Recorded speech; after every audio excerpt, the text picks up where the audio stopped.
Assalamualaikum warahmatullahi wabarakatuh. Halo para sahabat Fatayat dimanapun Anda berada. Perkenalkan, kami dari pimpinan anak cabang Fatayat Nahdlatul Ulama, Kecamatan Margahayu, membuat sebuah media berisi tentang kefatayatan untuk menambah pengetahuan dan wawasan kita semua mengenai Fatayat. Media ini juga bisa disampaikan sebagai media pengenalan untuk menarik minat generasi muda Nahdlatul Ulama agar ikut serta meramaikan kebersamaan kita di Fatayat Kabupaten Bandung. Video ini kami persembahkan juga untuk seluruh jajaran pengurus pimpinan cabang dan pimpinan anak cabang Fatayat se-Kabupaten Bandung. Mari kita simak bersama-sama. Fatayat sebagai pilar Nahdlatul Ulama. Pengertian pilar adalah tiang yang digunakan sebagai penguat dalam sebuah bangunan. Contohnya, pilar jembatan. Pilar merupakan bagian penting dari sebuah bangunan karena ia akan menentukan kokoh tidaknya suatu bangunan. Sama dengan Fatayat. Kenapa Fatayat itu disebut pilar? Karena NU sendiri sebagai organisasi besar, itu besar, kokoh, dan kuat karena banom-banomnya yang saling melengkapi dan memperkuat NU itu sendiri. Perlu diketahui bersama bahwa Fatayat NU hingga saat ini memiliki pengurus sangat aktif di 33 provinsi. Lebih dari 423 cabang. Bahkan sudah ada cabang Fatayat NU di Kuala Lumpur, Kairo, dan Hong Kong. Jumlah kader Fatayat ini lebih dari 8 juta, alias lebih besar dibanding penduduk Singapura yang hanya 4,7 juta. Semuanya itu para kader-kader muda usia 20 hingga 45 tahun. Bahkan ada yang lebih, tetapi semangatnya masih menggelora. Itulah kenapa NU sendiri menjadi besar oleh banom-banomnya dengan militansi para kadernya itu sendiri. Fatayat NU memiliki 2 tujuan dan 2 asas. Organisasi Fatayat memiliki tujuan dan asas sebagaimana organisasi lain pada umumnya. Fatayat NU adalah organisasi yang bersifat keagamaan, kekeluargaan, sosial masyarakat, dan kebangsaan di bidang pemudi. Fatayat memiliki 2 asas. Yang pertama yaitu Fatayat NU sebagai jamaiyah diniyah berakidah Islam menurut faham ahli sunnah wal jamaah dalam bidang fikih mengikuti salah satu madhab 4. Hanafi, Maliki, Syafi'i, dan Hambali. Dalam bidang akidah mengikuti Abu Hasan al-Asy'ari dan Abu Mansur al-Maturidi. Dalam bidang tasawuf mengikuti Al-Ghazali dan Junaidi al-Baghdadi. Asas yang kedua yaitu Fatayat NU dalam kehidupan berbangsa dan bernegara berasas pada Pancasila yaitu ketuhanan yang Maha Esa, kemanusiaan yang adil dan beradab, persatuan Indonesia, kerakyatan yang dipimpin oleh hikmat kebijaksanaan dalam permusyawaratan perwakilan, dan keadilan sosial bagi seluruh rakyat Indonesia. Alasan NU menerima Pancasila sebagai asas dalam kehidupan berbangsa dan bernegara yaitu karena kemaslahatan umat. Dijelaskan sebagaimana termaktub dalam ADNU pasal 8 ayat 2 yang berisi tujuan Nahdlatul Ulama adalah berlakunya ajaran Islam yang menganut faham ahli sunnah wal jamaah untuk terwujudnya tatanan masyarakat yang berkeadilan demi kemaslahatan, kesejahteraan umat, dan demi terciptanya rahmat bagi semesta. Hal tersebut mengacu kepada hadis yang menerangkan sejarah perjanjian Hudaybiyah, di mana saat Nabi Muhammad sedang membuat perjanjian dan menyuruh Sayyidina Ali untuk menulis perjanjian tersebut. Dikatakan Sayyidina Ali menulis surat perjanjian antara Nabi Muhammad Rasulullah dengan Bani Quraisy, namun diprotes oleh kaum Quraisy agar tidak menggunakan kata Rasulullah dan harus diganti dengan Muhammad bin Abdullah. Nabi pun menerima karena melihat kemaslahatan bagi umat. Karena dengan dihapuskannya kata Rasulullah dalam surat perjanjian itu, lantas tidak akan merubah status Nabi itu sendiri sebagai Rasul di hadapan umat maupun di hadapan Allah. Dari sejarah itu, ulama NU dengan keilmuan dan tujuan yang lebih besar, yaitu kemaslahatan, akhirnya rela merubah redaksi Piagam Jakarta pertama yang berisi ketuhanan dengan kewajiban menjalankan syariat Islam bagi pemeluk-pemeluknya menjadi ketuhanan yang Maha Esa. Karena dengan merubah redaksi tersebut, lantas tidak akan membuat kaum muslim Indonesia untuk tidak bisa menjalankan syariat Islam. Bandingkan dengan yang sekarang terjadi di Timur Tengah yang mayoritas menerapkan hukum syariat. Wajar jika NU menjadi garda terdepan dalam menjaga Pancasila dan NKRI.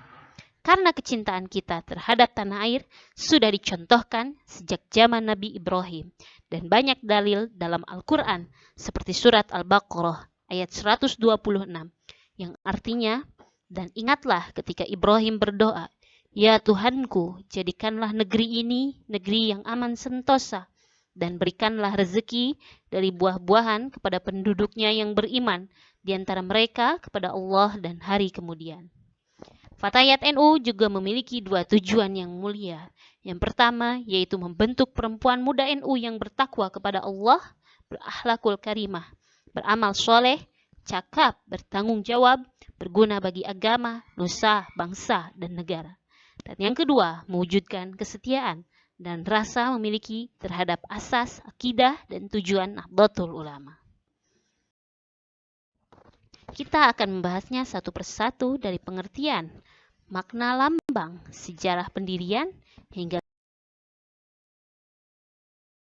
organisasi Fatayat NU dari tingkat PP hingga PC.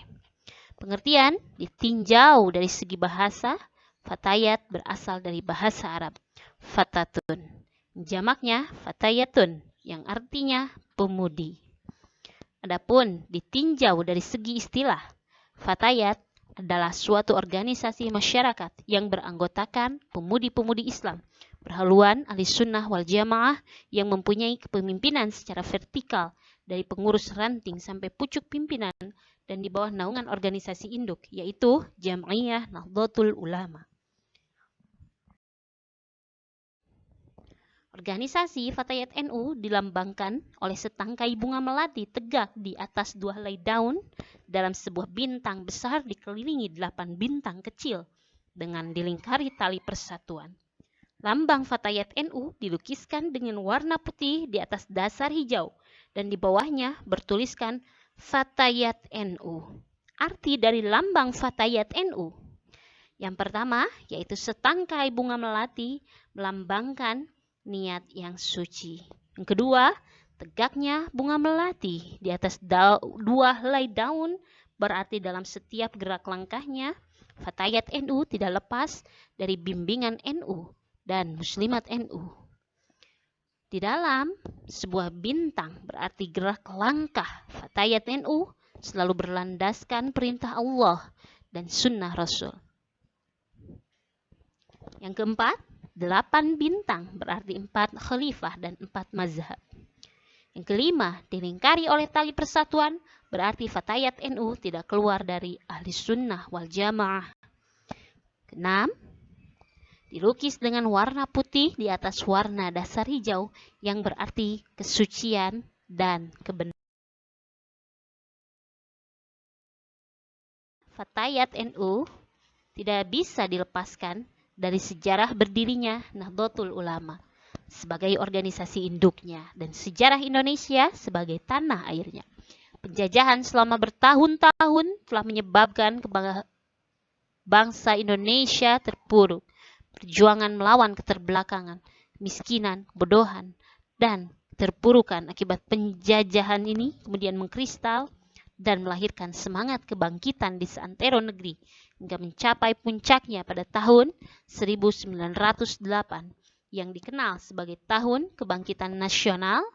Kalangan pesantren merespon spirit ini dengan bentuk berbagai organisasi pergerakan seperti Nahdlatul Wathon kebangkitan tanah air pada tahun 1916, Taswirul Afkar atau dikenal juga dengan Nahdlatul Fikri, kebangkitan pemikiran pada tahun 1918 yang bergerak dalam bidang pendidikan sosial politik, Nahdlatul Tujar, kebangkitan kaum saudagar, yang dijadikan basis untuk memperbaiki perekonomian rakyat. Sementara itu, di Saudi Arabia terjadi perkembangan cukup penting di mana Raja Ibnu Saud ingin menjadikan mazhab Wahabi di Mekah sebagai asas tunggal dan karenanya ingin menghancurkan semua peninggalan sejarah Islam maupun pra-Islam yang selama ini kerap diziarahi karena dianggap bid'ah. Perkembangan ini disambut baik oleh kelompok modernis di Indonesia, baik oleh kalangan Muhammadiyah pimpinan oleh Ahmad Dahlan maupun oleh PSII, Partai Serikat Islam Indonesia, pimpinan Cokroaminoto. Sebaliknya, kalangan pesantren menolaknya.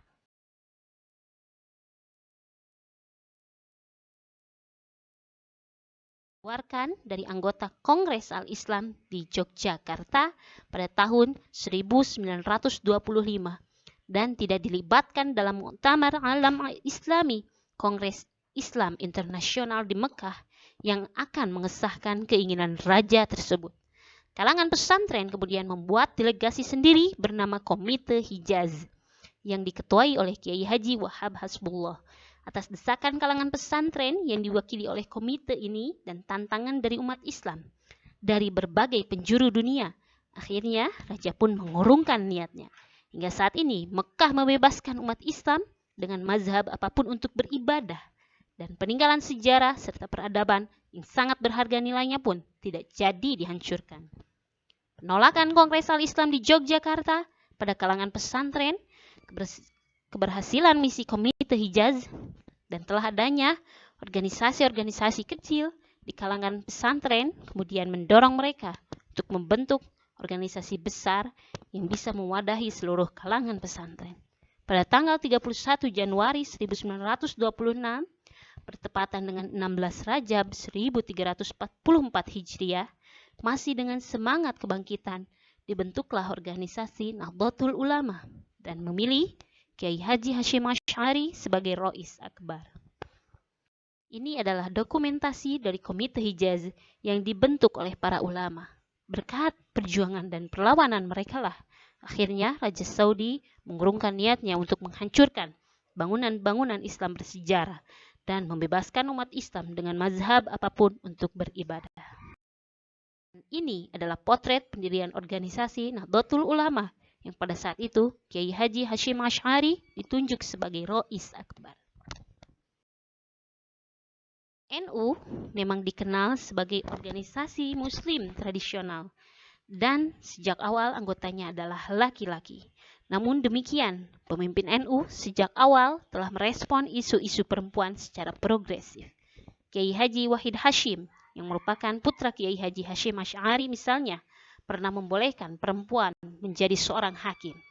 Isu perempuan semakin mendapatkan perhatian ketika Kiai Dahlan mengusulkan berdirinya organisasi perempuan NU di Kongres NU ke-13 di Menes, Banten pada tanggal 11 sampai 16 Juni 1938.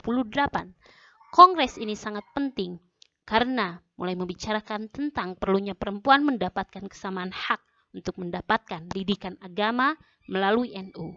Ketika itu, Kongres baru menyetujui perempuan untuk menjadi anggota NU yang hanya bisa menjadi pendengar dan pengikut, dan tidak boleh duduk dalam kepengurusan. Perkembangan penting kembali terjadi pada Kongres NU ke-15 di Surabaya pada tanggal 5-9 Desember 1940.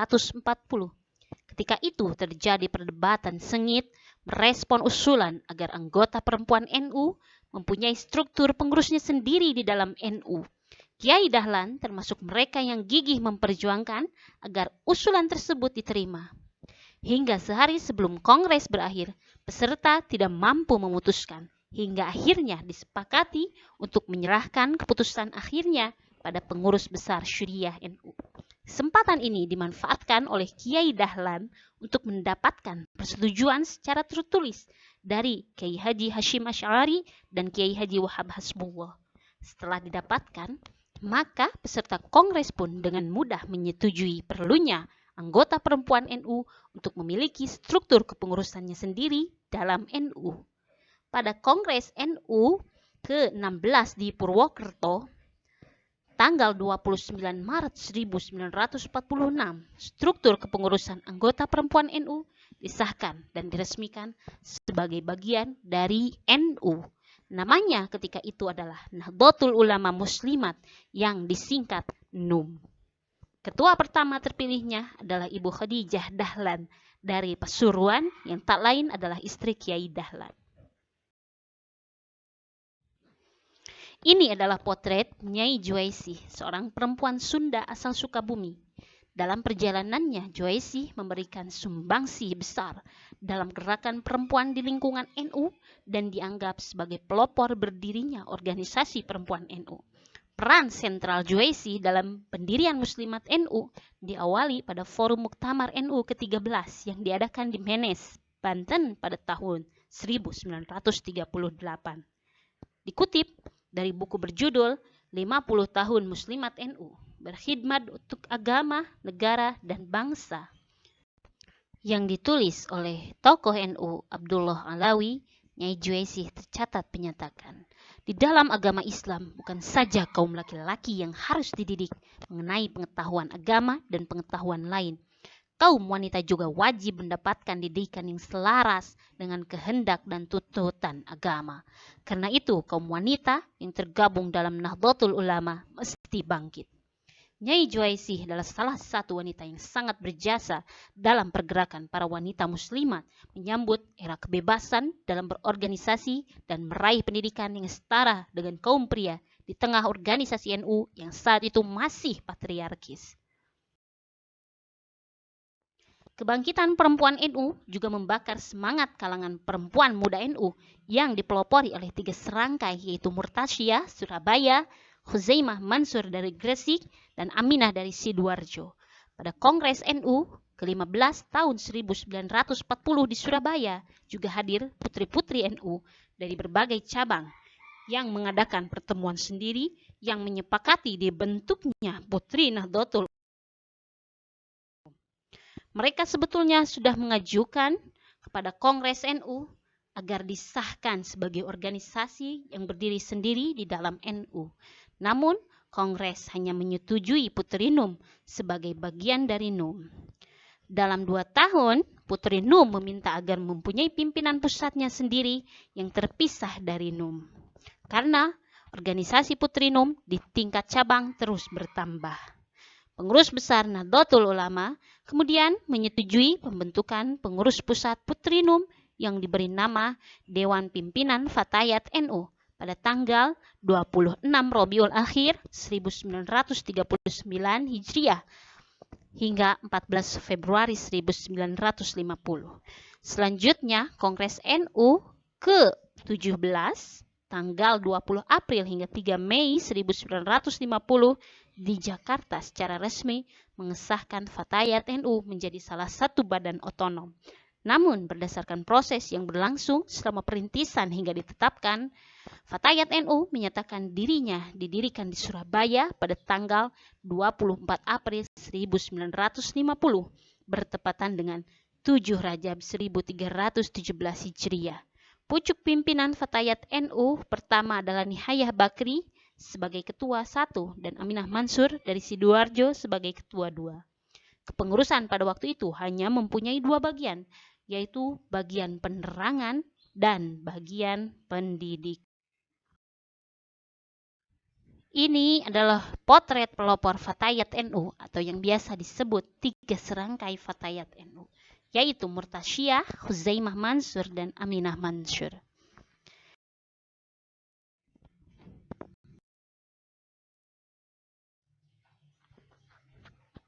Visi, misi, dan isu strategi.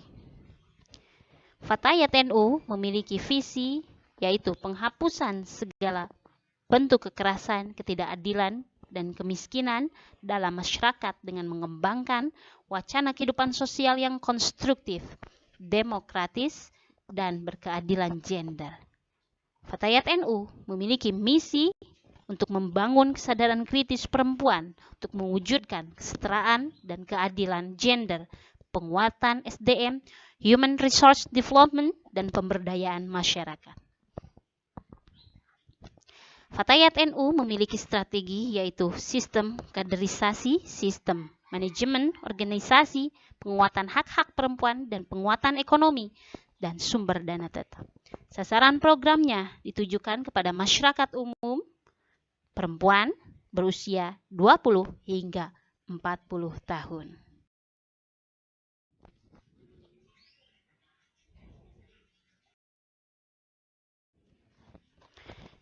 Ini adalah profil potret dari pimpinan pusat yang diketuai oleh Anggia Ermarini MKM.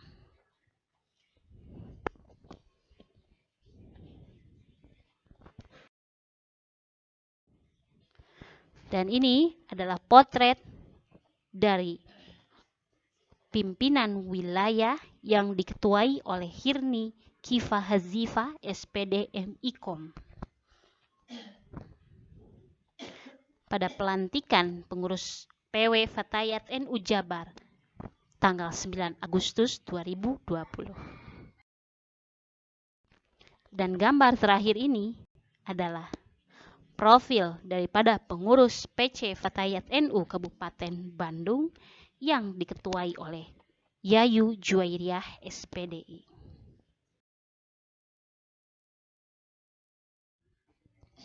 Ini adalah kader inspiratif yang berhasil melenggang ke Senayan. Ada 9 kader inspiratif. Yang pertama yaitu Ketua Umum PP Fatayat NU sendiri, yaitu Anggia Ermarini dari fraksi PKB. Ada Nur Nadifah, Ketua Bidang Organisasi dan Pengkaderan PP Fatayat NU. Dan ada Siti Mukarromah, Ketua Bidang Advokasi Hukum dan Politik PP Fatayat NU. Ada Neneng Marhamah, Sekretaris Bidang Dakwah PP Fatayat NU. Dan tak lain tak bukan Adzeti Bilbina, seorang artis kenamaan tetapi memiliki jabatan sebagai koordinator bidang ekonomi di PP Fatayat NU. Kemudian ada Nihayatul Wafirah, wakil koordinator bidang advokasi hukum politik PP Fatayat NU. Ada Ella Siti Nuryamah, anggota bidang kesehatan PP Fatayat NU. Kemudian ada Wartiah, Ketua PW Fatayat NU NTB. Dan ada Emma Umiyatul Husnah, mantan Ketua PC Fatayat NU Kabupaten Jombang.